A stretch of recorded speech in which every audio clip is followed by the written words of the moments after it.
Buenas noches, qué grato que estén con nosotros en una nueva entrega de su programa Evidencia OVNI. La historia que hoy nos ocupa tiene que ver con lo que la comunidad ufológica denomina abducciones, es decir, aquellas experiencias en las que las personas han sido generalmente inconsciente o involuntariamente llevadas al interior de una nave interplanetaria. Empezaremos resumiendo lo que fue la historia de 4 amigos que fueron abducidos en las riberas de Allagash. No voy a entrar ahí, no, de ningún modo. Solo déjenme. No lo creo. Las implicaciones, de acuerdo con un reporte del Instituto Brooklyn, podría destrozar sus principios de no solo filosofía y religión, sino también de la ciencia. Bueno, éramos unos amigos de campamento, de pesca, y estábamos emocionados de salir de la ciudad y estar en el campo, en algún lugar donde nunca hubiéramos estado. Pescando algo, remando en canoa, era divertido. Así comenzó un fin de semana de pesca cerca de Maine, en el río Allagash, para 4 amigos, Charlie Foltz, Chuck Rack y los gemelos Jack y Jim Wiener, todos estudiantes de arte. Lo último en nuestras mentes eran ovnis o algo parecido. Solo queríamos ir de pesca. Estaba muy oscuro. Así que decidimos encender una fogata para poder encontrar el camino de regreso al campamento. Hicimos una gran fogata para que durara varias horas, porque pensábamos pescar durante varias horas. Los 4 nos fuimos en una canoa con los equipos de pesca y salimos al lago. Mientras estuvimos fuera durante aproximadamente 15 o 20 minutos, pescando sin suerte... Y en ese instante, Chuck Rack dijo: oigan amigos, eso que se ve es gas de pantano. Y volteamos y probablemente a 150 metros de distancia a lo mucho, saliendo de los árboles, estaba una gran bola de luz brillante que pulsaba. Recuerdo que era muy... brillante, redonda, como una esfera de luz que parecía rodar y girar. Era de naturaleza blanca y amarilla. Giró silenciosamente sobre los árboles. Y giraba sobre los árboles, silenciosa. Pensamos con certeza, obviamente no es un avión porque los aviones no giran. Así que Charlie Foltz dijo, bueno, deberíamos hacerle señales con la luz que traemos. Y pensamos... sí, adelante, ya sabes. ¿Qué puede pasar?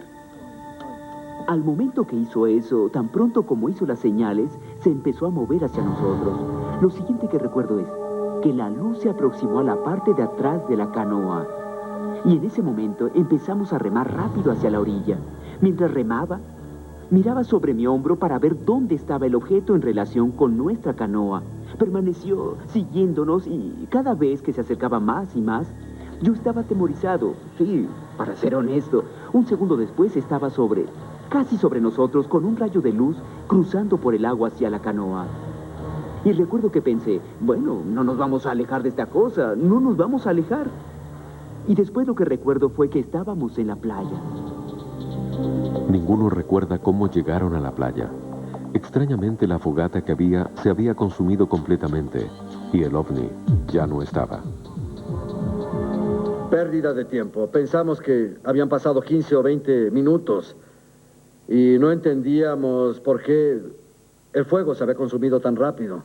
Los 4 habíamos sido abandonados ahí en la playa, en un silencio total. No podíamos ni siquiera hablar con los demás. Creo que estábamos pasmados. Los 4 jóvenes estaban desconcertados. La presencia del ovni y el tiempo aparentemente perdido fueron un misterio sin resolver por más de 12 años, hasta que comenzaron las pesadillas. ¡Aléjese de mí! Y entonces despertaba y estaba completamente empapado en sudor y mi corazón palpitando muy rápido. Y era como una horrible, horrible pesadilla y me volvió a ocurrir y empecé a tener pesadillas sobre estar en una habitación o zona con estas extrañas criaturas a nuestro alrededor. Y le dije... no puedo creer que me estés diciendo esto. Yo también he tenido el mismo sueño. Jim fue a un psiquiatra para terminar con sus terrores nocturnos. Su doctor lo derivó con Ray Fowler, un investigador de secuestros alienígenas. Creo que los Wiener abrieron la caja de Pandora porque ahora tienen preguntas sobre la realidad que nunca antes tuvieron. Tienen preguntas para las que no hay contestación. Uno a uno, los involucrados en el incidente fueron hipnotizados. Las regresiones fueron por separado, pero la historia relatada fue la misma. Un rayo de luz viene hacia nosotros. No sé lo que va a hacer. Me hace sentir como si me estuviera desprendiendo en secciones.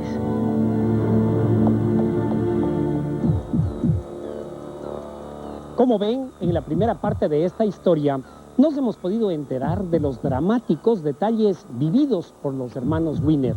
Sin embargo, se descubriría posteriormente que ellos fueron sometidos a una terrible manipulación psíquica. Utilizando todo el aparataje científico que se involucró en esta investigación, se determinó estos eventos. Veamos a continuación. Recuerdo la presión, un calor de mi cuerpo físico esparcido como si estuviera en un nivel molecular. Es decir, es la única forma en que puedo decirlo, pero era un sentimiento muy desagradable. Se siente como la muerte. No tenía idea de dónde estaba. Entonces noté que los 3 muchachos estaban sentados a mi izquierda en una banca desnudos. Lo que sé es que estaba en un lugar muy extraño, desnudo, paralizado con algo que estaba acercándose. Criaturas, que yo recuerde, me parecían como insectos. Sin párpados, no parpadean. Yo recuerdo que estas criaturas estaban examinando a mi hermano con una especie de varilla. Eso fue lo que me pareció. Era un instrumento largo y delgado, tal vez del diámetro de un lápiz, de unos 30 centímetros, con un final bulboso. De lo que me acuerdo después es que me voltearon y estaban haciéndome un examen en el recto, y eso me aterrorizó. Me acuerdo que tomaron una muestra de esperma, me llenaron la mente con escenas de actos de amor y visiones eróticas que me excitaron, pero estaba totalmente fuera de mi control. Lo que supe después es que estábamos en la playa. Si sus historias fuesen verdaderas, las implicaciones serían sorprendentes. Fowler cuestionó la credibilidad de los testigos. No me sorprendí cuando nos preguntó que si estábamos dispuestos a pasar una prueba de polígrafo. Es decir, yo hubiera preguntado lo mismo. Ernest Reed, examinador autorizado en poligrafía para el estado de Massachusetts, realizó las pruebas y analizó los resultados. Después de administrar los exámenes, revisadas las cartas en detalle, después de haber hablado con ambos hermanos, no hay en lo absoluto, positivamente, ninguna duda en mi mente que han sido absolutamente honestos conmigo al decir que fueron confrontados por un fenómeno en la región de Allagash. Una persona puede engañar a un examinador de polígrafo, pero aquí tenemos a 4. Todos pasando las pruebas y el examinador del polígrafo está convencido de que los 4 están diciendo la verdad. Es muy importante. Después del examen, los 4 amigos se sintieron reivindicados. Chuck Raj y Charlie Foltz se mudaron, tratando de dejar atrás la experiencia. Para Jim y Jack Winner, la experiencia del secuestro apenas comenzaba. Pensé que estaba loco. Ese fue mi primer comentario. Debo estar mal. Me estaré volviendo loco. Hay algo mal en mí. Esto no es del secuestro. Esto debe ser un desorden cerebral. Cualquier cosa menos eso. Quiero decir, solo díganme que estoy mal o que estoy alucinando, pero ovnis deben estar bromeando. Me llevó tiempo entender que tengo que enfrentarlo. Esto sí pasó. El estudio de la experiencia de los gemelos realizado por Ray Fowler aparece en el libro Los secuestros de Allagash. Los secuestros de Allagash exhiben las típicas características de muchos otros encuentros y secuestros que hemos investigado. Y yo siento firmemente que lo que ellos describen es una experiencia real. La primera evidencia de que Jim y Jack experimentaban un fenómeno real fue el cambio en sus obras de arte. Yo comencé como un pintor tradicional. Me interesaba en paisajes, naturaleza viva, hice muchas pinturas ordinarias. Luego, inmediatamente después del secuestro, empecé a interesarme en las matemáticas, la ciencia, la física, y todo eso de repente me obsesionó y empecé a incluirlo en mi trabajo artístico, sin tener idea de por qué. Empecé a preguntarle constantemente qué está sucediendo y él siempre me contestó, no tengo idea, esto es lo que me sale, no sé por qué estoy haciendo esto o qué significa, pero aquí está. Y sí tenía un significado, pero no podía señalarlo con certeza. Parece como si solo saliera de mi puño, pero sentía aprensión por hacerlo. Jim también comenzó a trabajar en una nueva y espontánea dirección artística. Ninguno de los dos entendía la fuerza que los guiaba. Inmediatamente después del incidente del encuentro en el 76, empecé a ver las cosas de diferente forma, como si estuviera programado. Mi trabajo artístico cambió inmediata y muy drásticamente. Era un diseñador en barro y había estado modelando vajillas, platos, jarros, platillos. Y mirándolo bien se me hace que eran diseños muy mediocres. Inmediatamente después del evento en Allagash, mi trabajo artístico cambió drásticamente. Empecé a hacer piezas de estructura muy extraña. Quiero decir, te empiezas a obsesionar con estas cosas. Tú no comes, no duermes, solo trabajas. Después de someterse a hipnoterapia, los hermanos comenzaron a recordar sus encuentros y usaron sus dotes artísticas para ilustrar sus experiencias. Después de terminar las sesiones de hipnotismo y de regresar al hogar, me dirigí al estudio y dibujaba lo que recordaba. Era un proceso emocionante. Algo del trabajo artístico que he hecho desde el secuestro ha sido acompañado con imágenes que para mí tratan de describir lo que yo sentía al estar en ese rayo de luz y ese sentimiento de ser desmembrado átomo por átomo.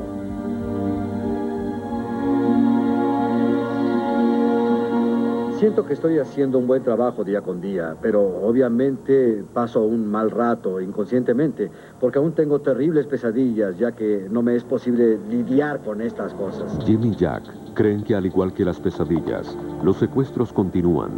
Piensan que Allagash fue el comienzo de una serie de encuentros alienígenas aterrorizantes que no se han detenido. No ha terminado. Es algo que continúa. Estamos básicamente atrapados. Mis impresiones fueron de que eran científicos haciendo un trabajo. Siento que soy parte de un estudio y no hay nada que pueda hacer para cambiarlo. Lo tengo que aceptar. De otra forma, ¿qué puedo hacer? ¿Me escondo? Ellos me van a encontrar. Las implicaciones de una experiencia como esta quiere decir que algo de algún lado, a su antojo, en cualquier momento o en cualquier lugar, nos pueden llevar sin consentimiento, sin protección por parte del gobierno y practicar experimentos en nosotros sin que podamos hacer o decir nada. Somos vulnerables, alguien nos manipula, y es que los fantásticos detalles que matizan estas experiencias no han permitido su comprensión por el común de la gente.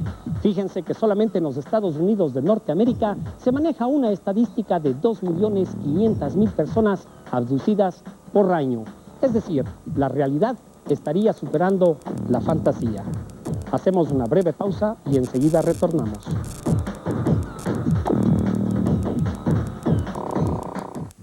Las así llamadas grandes potencias de nuestro planeta estarían ya utilizando la tecnología subliminal para alienar la mentalidad de muchas personas, es decir, influenciar en su psiquis de una manera subliminal, lógicamente con asesoramiento alienígena. A continuación les queremos mostrar varias experiencias de personas que fueron abducidas. No se conoce el propósito ni tampoco el origen de sus raptores. Lo que nunca olvidarás cuando miras el rostro de estas cosas son los ojos. Ojos negros muy grandes, intimidantes. Un orificio muy pequeño por boca, sin orejas. Una cabeza enorme, un cuerpo muy delgado, brazos largos. Se les llama grises. De acuerdo al testimonio de cientos de abducidos, esta sería la apariencia de los seres del espacio. Apariencia que dista bastante de las fantasiosas imágenes creadas por dibujantes e ilustradores de ciencia ficción.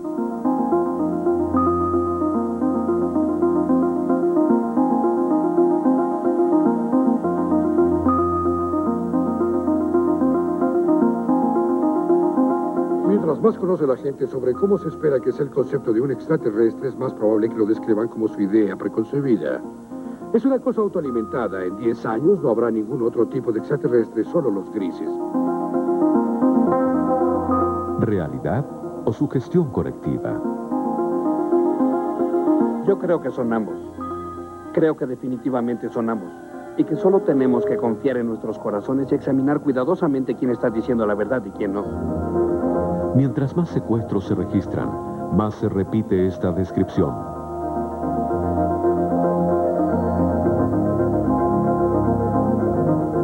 Creo que los grises no son precisamente una idea moderna. El ilustrador Ron Mills realizó un estudio histórico de los grises. Provienen de cuentos de hadas o de ciencia ficción, de películas, de muchas fuentes, retroceden décadas o incluso más de un siglo. Las descripciones realísticas más tempranas de un extraterrestre que tengo son de un libro que fue publicado en 1884 y es el cuerpo momificado de un marciano. Y de hecho revela un parecido asombroso con una pintura moderna de un extraterrestre.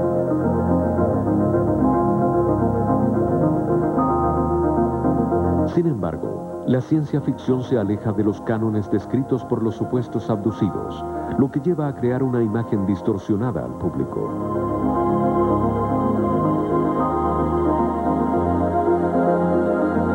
En 1964, por primera vez, alguien se atreve a reportar un caso de secuestro extraterrestre.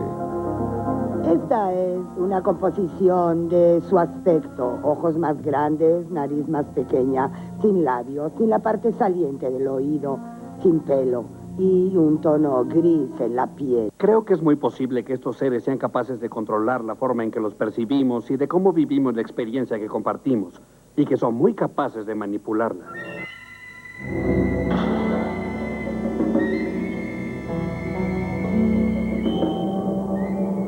Es difícil decir por qué la apariencia grisácea de ojos negros y cabeza bombada se ha convertido en algo dominante. Por la única razón de que estos son los seres que están visitándonos. Sin duda, el evento que transformó a los grises en objeto de culto se llama Encuentros cercanos del tercer tipo, película vista por más de 100 millones de estadounidenses.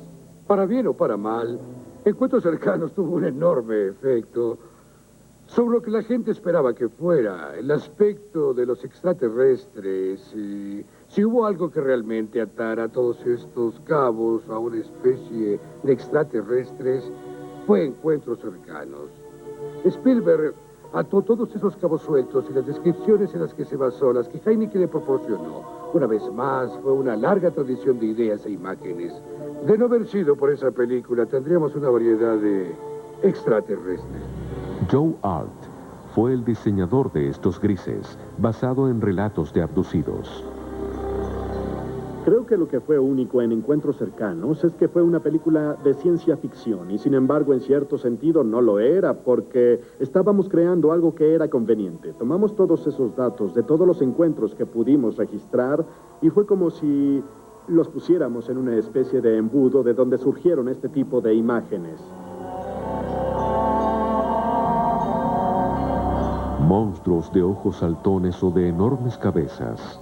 Lo cierto es que aún no sabemos si en el caso de los extraterrestres, la realidad supera o no a la ficción.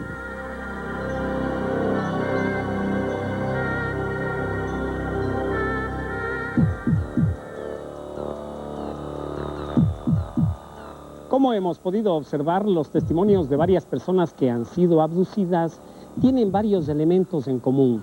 Lo que nos permite pues afirmar de que no estamos ante una histeria, sino frente a un caso real.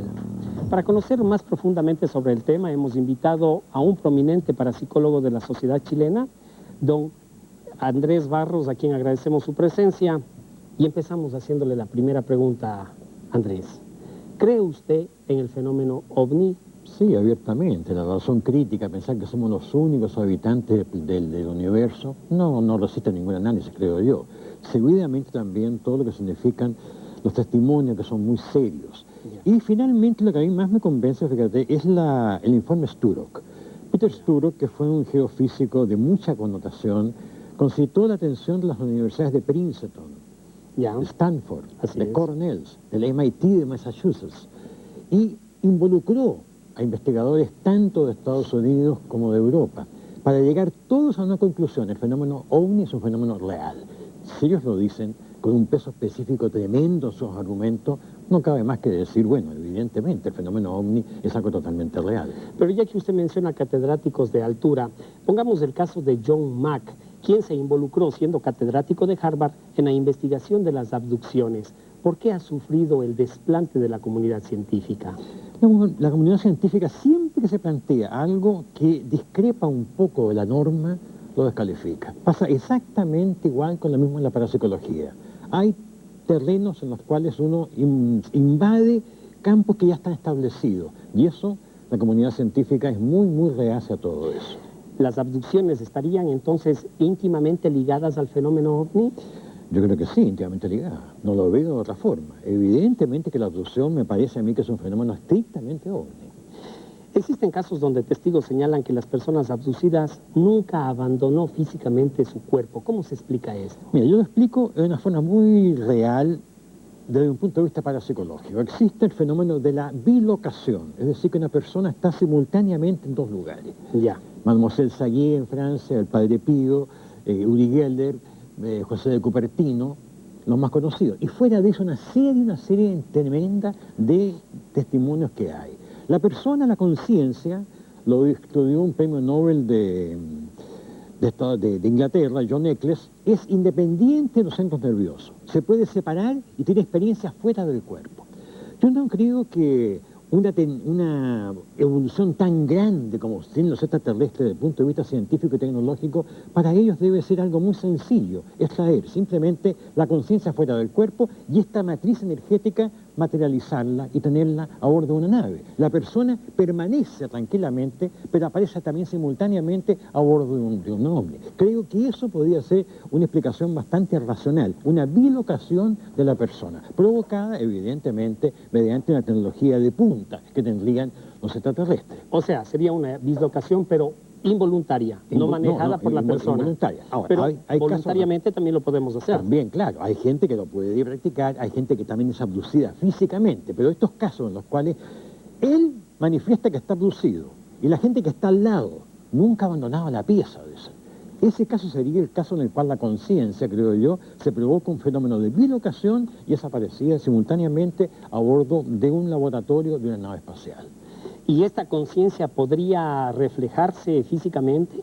Claro, se refleja físicamente. Digamos, la bilocación significa una persona que está en estado de duerme-vela y la otra persona está totalmente vigente en un punto proyectado, totalmente virtual, inmaterial, pero sí puede materializarse mediante tecnologías que creo yo, en poco tiempo más nosotros, 20, 40, 50, 100 años más, vamos a ser capaces de realizarlo. ¿Y hoy en día podríamos experimentar con estas personas? Yo pienso que la experimentación voluntaria o tecnológica de la bilocación es tremendamente difícil, pero creo yo que para allá apunta.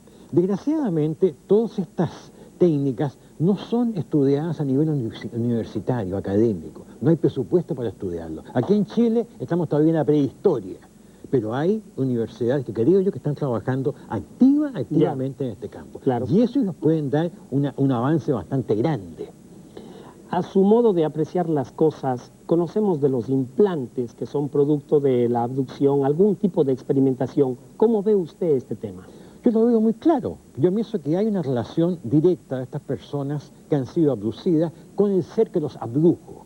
O sea, una relación que estaría en base a un elemento, un sensor, un implante, que es colocado en la persona y serviría prácticamente para poder manipular o para poder tomar un contacto con esa persona de forma permanente. Como hacemos nosotros más o menos con algunos animales acuáticos, ¿verdad? Lo mismo. Identificamos perfectamente en el vuelo de las aves, los animales, los ubicamos dentro de la manada, en espacios muy grandes, con un implante que está colocado.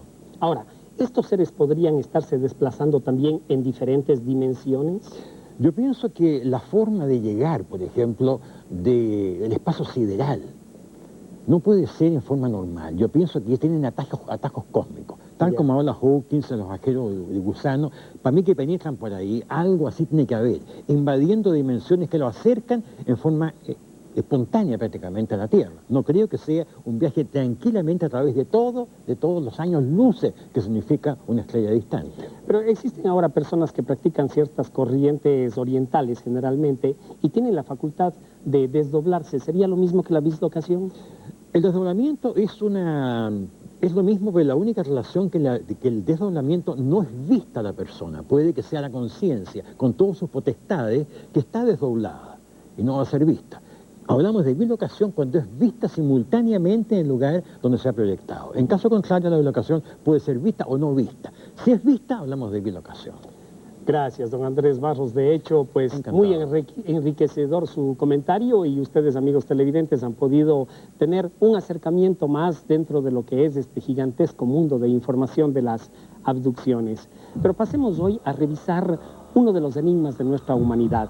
En un capítulo anterior les presentamos a ustedes los primeros pasos de la investigación de lo que se llamaba el Sasquatch, Bigfoot o Pie Grande, un enigmático ser que tal vez tendría ancestrales orígenes. Veamos ahora los alcances de esta investigación.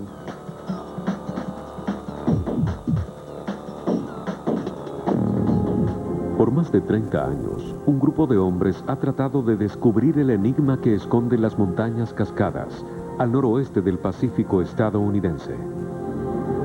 Realizan exhaustivas búsquedas en cada parte del sector. La presa, el mítico Sasquatch. Avistamientos, ruidos, huellas y todo tipo de pistas son analizadas cientos de veces. Dos extrañas figuras se han divisado en la nieve y la alerta se ha dado. Son claramente visibles y definitivamente son primates de alguna clase. Van caminando cuesta arriba y se mueven rápido. El análisis del video no ha podido determinar qué tipo de seres son. Lo único claro es que en el momento de la grabación no había montañistas en la zona. Una teoría sobre la dificultad de encontrar a Pie Grande es que el mamífero se mimetiza con la espesura del bosque. Con los avances de la tecnología, se ha logrado descartar pistas falsas y a su vez determinar que algo se mueve sigilosamente en el cuadrante. Los fotógrafos dicen que ahí, en el centro del retrato, ahí, justo ahí... ¿En el área oscura? En el área oscura se puede ver algo y se puede ver que está moviéndose.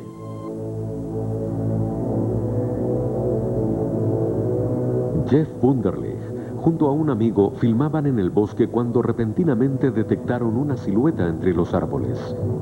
Las imágenes fueron expuestas a diversas pruebas computacionales.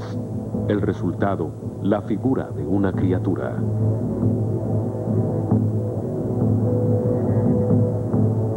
Aquí está la cabeza y el brazo está aquí abajo. Permítanme avanzarlo y atrasarlo para que puedan ver. Algo ahí se está moviendo mientras todo lo demás en la película está estático. Sin duda, el misterio envuelve la montaña y el bosque Cascada. Como en todas las cosas, muchos han intentado aprovecharse y lucrar con la leyenda de Pie Grande. Cada foto que se toma genera expectación entre los investigadores.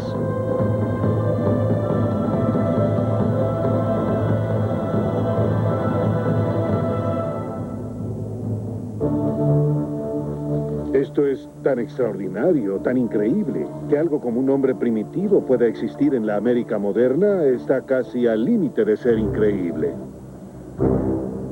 Peter Byrne asegura que cada día está más cerca de descubrir el misterio más grande de la zoología y más persistente en la historia norteamericana.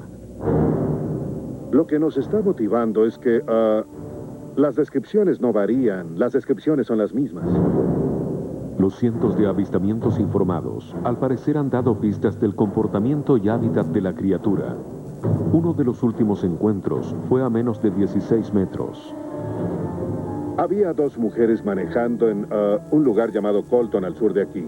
Y alguien cruzó el camino frente a ellas. Medía casi 2 metros de altura, con hombros enormes, cuello corto, y dijeron que caminaba suavemente. No miró el auto, cruzó el camino de 2 o 3 pasos. Las personas que le han visto el rostro dicen que es muy humano, tiene nariz recta, labios pequeños y no es de simio ni tampoco de gorila. Por todos estos detalles, creemos estar viendo a un humano muy primitivo. Byrne está expandiendo su equipo de búsqueda para poder calcular el abastecimiento anual de alimento y los patrones de emigración según las estaciones. Estamos formando una fuerza voluntaria en estos momentos de personas que trabajan con nosotros. Si encontramos evidencias frescas, como un avistamiento fresco o uno que haya pasado unas cuantas horas antes, tenemos el plan de traer a los voluntarios 2 helicópteros y traer cámaras de video y de fotografía especiales, lo que va a ser una prueba muy buena. Pero a 320 kilómetros del centro de Pie Grande, un hombre cree tener la gran prueba. Camino hacia la cima de la montaña, tuvimos la sensación de que nos seguían y observaban. Vi una cabeza que se movía y decidí tomar una fotografía. En una expedición, Mitchell tomó 2 fotografías. Muchos investigadores las consideran como las evidencias más importantes desde la infame película de Patterson en 1967. Tengo mucha confianza al tener una fotografía de un pie grande. Lo único que se puede ver son los hombros y lo redondo de la cabeza. Parece estar viendo el camino. Si se toma esa fotografía y se pone bajo una lente, en realidad se verá un rostro oscurecido con pelo negro mirando directamente a la cámara. Y al mismo tiempo, pero a miles de kilómetros, en la selva del Amazonas, otros investigadores vivían una increíble experiencia.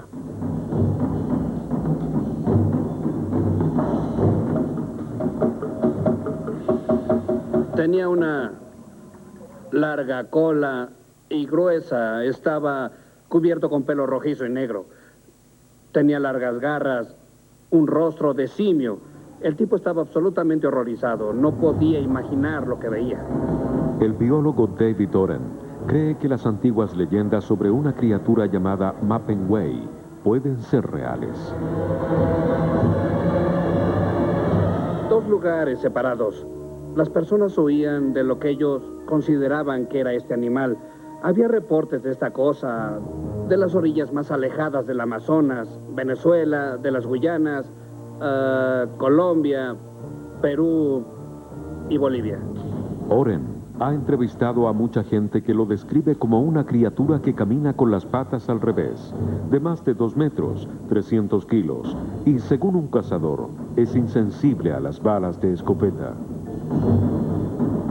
En forma consistente, las personas reportan que esta criatura tiene muy mal olor y que afecta el sistema nervioso. Las personas se describen a sí mismas como desorientadas, intoxicadas, y hay 3 casos separados en los que las personas afirman haberse quedado mudas para siempre después de recibir una dosis grande de este olor. Muchas de las personas que narran todo esto dirían: yo tampoco creo en esto. Pensé que era una leyenda también, hasta que lo vi. Y déjeme decirle que no es una leyenda, hay un horrible animal allá afuera y están aterrados de este animal. El doctor ha recolectado durante 10 años datos en la selva, y su conclusión es que se trata de una criatura prehistórica que se pensaba extinta. Entonces se apagó una luz en mi cabeza. Decía: Dios mío, esto no podría ser más que un perezoso. Bueno, esto es extraordinario porque si podemos sacar del Amazonas por la oreja al mamífero terrestre más grande de Sudamérica, desconocido por la ciencia hasta 1995, 1996 o 1997, ¿qué más hay ahí? Que increíblemente es nuestra ignorancia. La sorpresa y el asombro no escapan a nuestro entendimiento cuando se tratan de estos temas. ¿Por qué los investigadores de los grandes enigmas ven ridiculizado su trabajo cuando lo publican? ¿Por qué el ser humano piensa así? ¿Será tal vez porque no lo ha visto? Pero el hecho de no haberlo visto no quiere decir que no exista. Vamos a hacer una breve pausa y enseguida retornamos. Cuentan por miles los casos de aquellas autoridades del orden, llámense policías o militares, que involuntariamente se han visto involucrados en la observación de objetos voladores no identificados. Lastimosamente para ellos, empieza un largo peregrinar desde el momento en que hacen pública su versión. Veamos el siguiente caso ocurrido en Mansfield. octubre de 1973, un detective de la policía de Cleveland, Ohio, desesperado, le dice a su compañero que tiene que contarle algo en la sala de interrogatorios y que la conversación debe ser grabada. Hoy, 19 de octubre de 1973, siendo las 2 pasado meridiano, se encuentra en mi oficina el detective John Healy. Él describirá en sus propias palabras el incidente ocurrido la noche de ayer. Dejamos el aeropuerto Fuerte Columbus como a las 10:30 de la noche. Al dar casi las 11... La cinta es un importante documento histórico y relata un encuentro cercano que tuvo el detective John Healy la noche del 18 de octubre de 1973. Tenía una luz roja fija en la nariz, con la forma de un puro, y tenía una luz verde brillando en la parte trasera.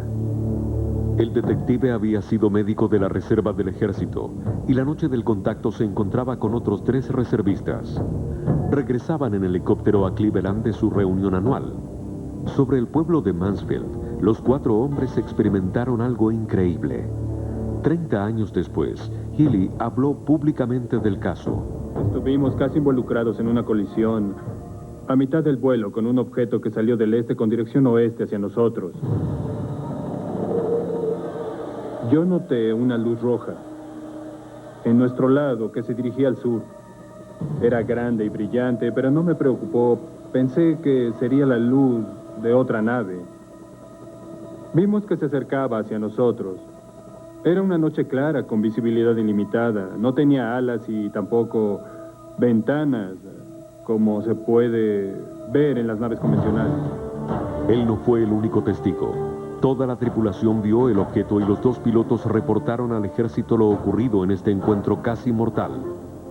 Pero el policía fue el único que se atrevió a ratificar lo que firmaron en la declaración.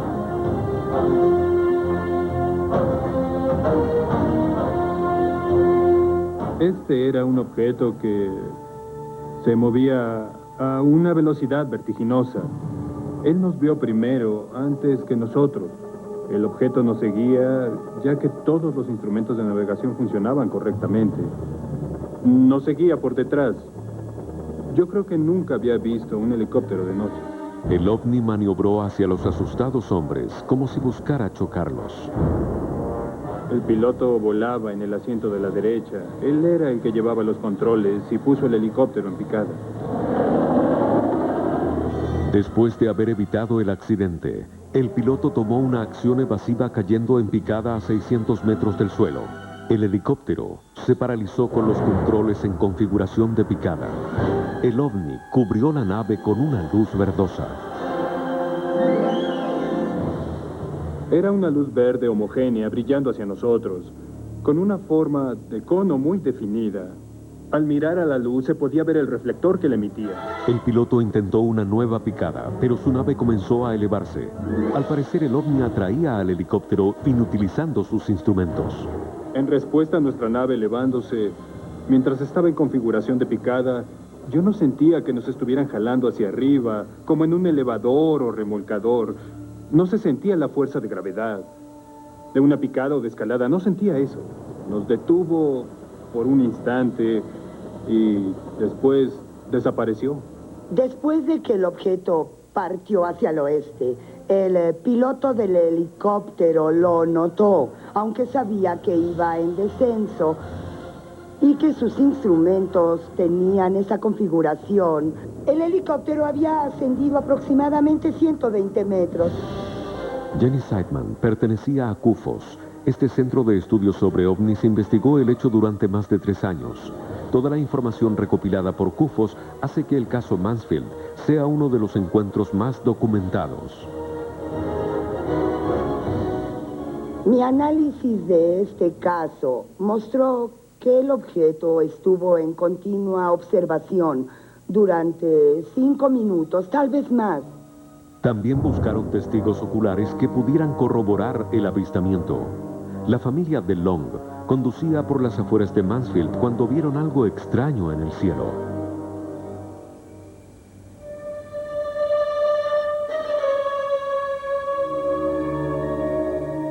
Los niños me decían que me detuviera, querían que me detuviera. Ella por fin detuvo el auto y yo salté afuera. Recuerdo que el cielo estaba iluminado con un verde fluorescente. Yo miré al helicóptero y vi que estaba suspendido en el aire con un objeto sobre él. Me dio mucho miedo en ese momento, pero realmente no me imaginé que fuera algo, un ovni. Fueron entrevistados por Warren Nicholson, director de la Comisión Civil en Fenómenos Aéreos.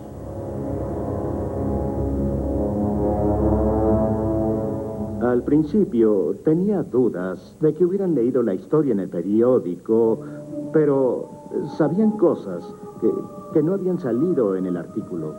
De las múltiples entrevistas que tuvimos con ellos, se puede decir que tuvieron miedo. Esto trajo como consecuencia 2 grupos de testigos que establecieron el sitio exacto del suceso. Estuvimos en posibilidad de computar la trayectoria de vuelo del helicóptero. El doctor James Allen Hynek recopiló dibujos realizados por la tripulación del vuelo. En tanto, el ejército conducía su propia investigación y aseguró que el encuentro había sido con una nave no identificada. Pero nunca se llegó a una conclusión. La grabación de la transmisión de radio entre el piloto y la torre de control desapareció.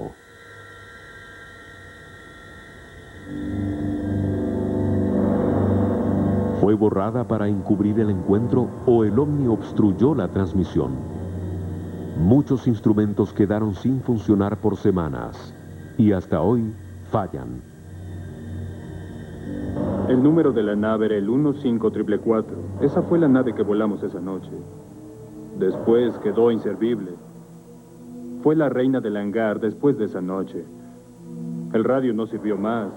Los instrumentos de vuelo, nada.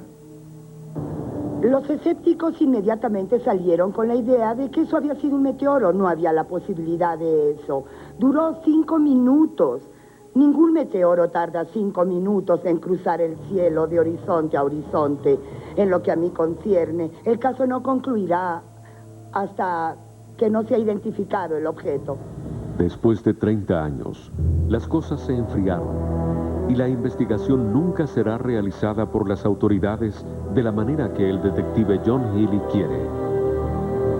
Es realmente algo. Si algo más se acerca, estoy interesado en saber. No hay problema. Tenemos una junta de reservistas el 3 de noviembre y si no hay nada más, sabré qué tan lejos llegará el informe. Muchas gracias por eso. Me pregunto cuántas personas y pilotos al momento de ver este reportaje se estarán identificando con esta historia. Son muchas las ocasiones en que me han comentado oficiales del ejército, de la aviación y de la marina experiencias similares. Esto es muy sencillo. ¿Por qué las autoridades, jefes en este caso, no permiten que sus súbditos hablen sobre las experiencias vividas? Escribiríamos una historia casi sin final, porque son miles y miles las experiencias. Vamos a hacer aquí una breve pausa comercial y enseguida retornamos.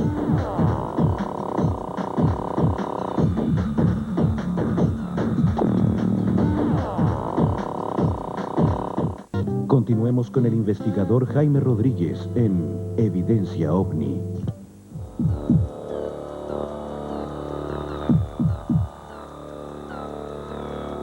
Hoy hemos analizado uno de los temas más intrincados que maneja la ufología contemporánea, los raptos o abducciones. Hemos tenido también los conceptos de un prominente parapsicólogo como es Andrés Barros, quien maneja la teoría de las dimensiones. Sin embargo, hemos podido observar, como siempre, un matiz de encubrimiento que sobre este tema ponen las propias autoridades, de quienes reclamamos un trato más honesto y un baño de sinceridad sobre la información que se entrega al común de la gente, pues nosotros mantenemos abierta la investigación y las preguntas siguen planteadas. Gracias por estar con nosotros. Para Evidencia OVNI, soy Jaime Rodríguez. Buenas noches.